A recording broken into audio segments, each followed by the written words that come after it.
విపత్తులు సంభవించినప్పుడు ఎలా ప్రభుత్వాలు ఎదుర్కొంటాయి?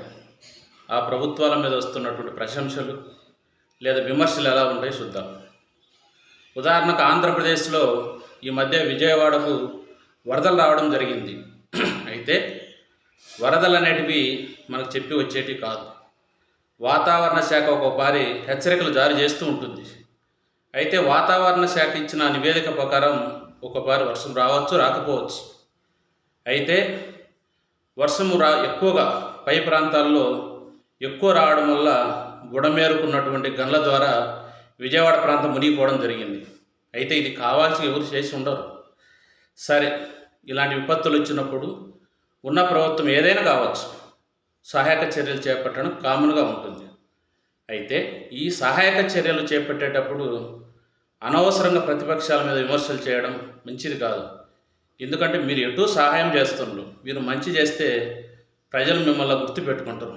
సరే, ఇలాంటివి జరిగినప్పుడు పాలకపక్షంతో పాటు ప్రతిపక్షాలు కూడా అక్కడ సందర్శించడం జరుగుతుంది. అదే సందర్భంలో జగన్మోహన్ రెడ్డి కూడా విజయవాడలో ఎక్కడైతే ముంపు ప్రాంతాలు వరదమయమైనవో ఆ ప్రాంతాలు పర్యటించడం జరిగింది.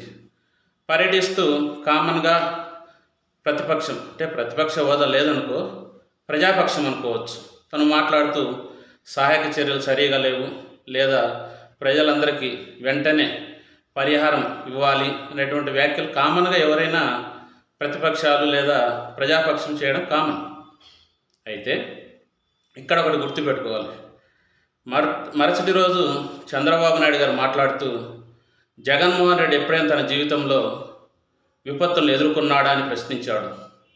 జగన్మోహన్ రెడ్డి కాలంలో బహుశా మన జనరేషన్లో అంటే మన తరంలో ఎవరు ఎదుర్కొన్నటువంటి ఒక విపత్తు వచ్చి పడింది, అదే కరోనా.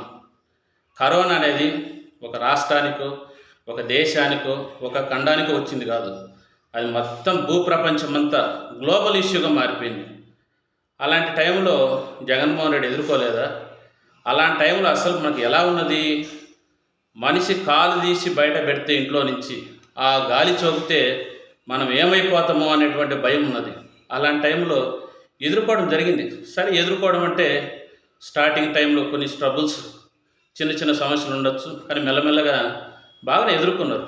బాగానే ఎదుర్కొన్నారని మనం ఎలా చెప్పగలుగుతామంటే, అనేక సందర్భాల్లో కేంద్ర ప్రభుత్వం రివ్యూ మీటింగ్ సీఎంలతో పెట్టినప్పుడు కేంద్ర ప్రభుత్వమే ఆంధ్రప్రదేశ్ ప్రభుత్వం ఈ కరోనా విషయంలో చర్యలు చాలా బాగున్నాయని ప్రశంసించింది. అంటే ఆ టైంలో జగన్మోహన్ రెడ్డి గారికి తను నిర్మించుకున్న వాలంటీర్ వ్యవస్థ చాలా బాగా ఉపయోగపడింది. అయితే అది అనుకోకుండా కలిసి వచ్చినటువంటి ఒక అంశం. సరే, ఇప్పుడు వాలంటీర్ వ్యవస్థ వాళ్ళకి నచ్చకపోవడం ఏదో అది హోల్డ్లో పెట్టేసిండ్రు, అది వేరే విషయం పక్కన పెట్టారు. ఆ టైంలో మనం బాగా గమనిస్తే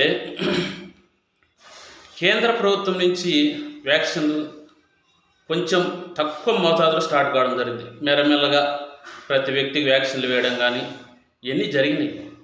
అయితే ఆ టైంలో కూడా జగన్మోహన్ రెడ్డి మీద ప్రతిపక్షాలు చాలా విమర్శలు చేసినాయి.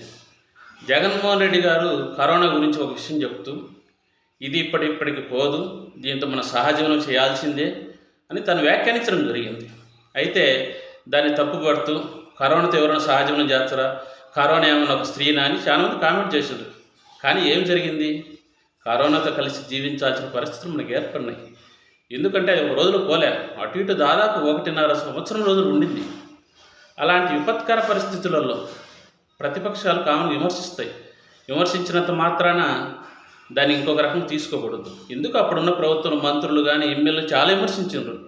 చంద్రబాబు నాయుడు దాదాపు 1.5 సంవత్సరం రోజులు హైదరాబాద్ దాపెట్టుకున్నాడని, పవన్ కళ్యాణ్ గారు కూడా హైదరాబాద్లో ఉన్నాడని. వాళ్ళు ఉండడం నిజమే, సరే వాళ్ళు ఎందుకో కారణంతో రాలేదనుకప్పుడు అలా జరిగిపోయింది. అంటే ఏదైనా ఒక విపత్తు వచ్చినప్పుడు ఉన్న ప్రభుత్వం స్పందించడం అనేది కామన్. కానీ వాళ్ళు చేస్తున్న మంచిని కూడా ప్రజలు దాన్ని రిసీవ్ చేసుకునే స్థితిలో లేకుండా ప్రతిపక్షాలను విమర్శించడం పరిపాటి అయిపోయింది.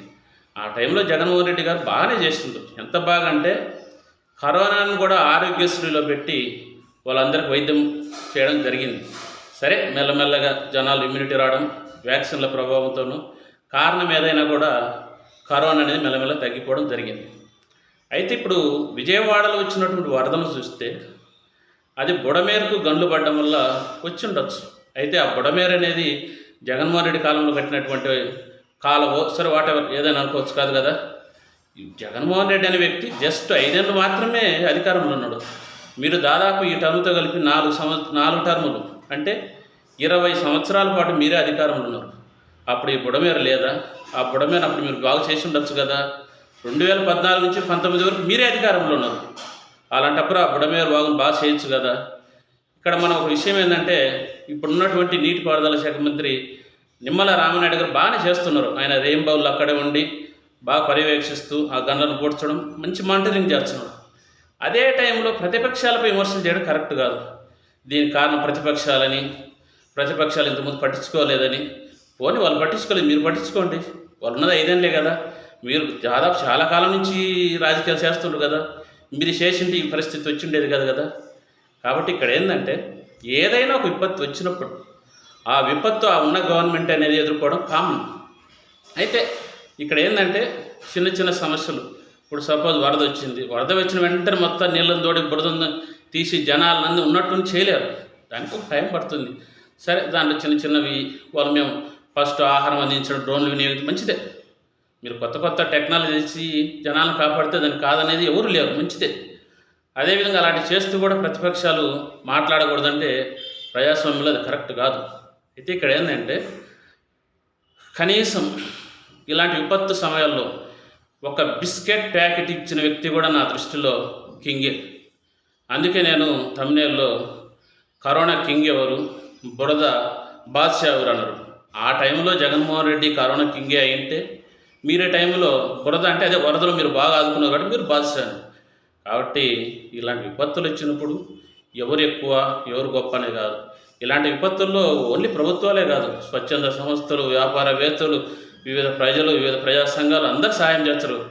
కాబట్టి ఇలాంటి విపత్తు సమయాల్లో ఎవరైతే సాయం చేస్తారో వాళ్ళందరూ కూడా కింగులే, బాద్షాలే. ఇది నా అభిప్రాయం.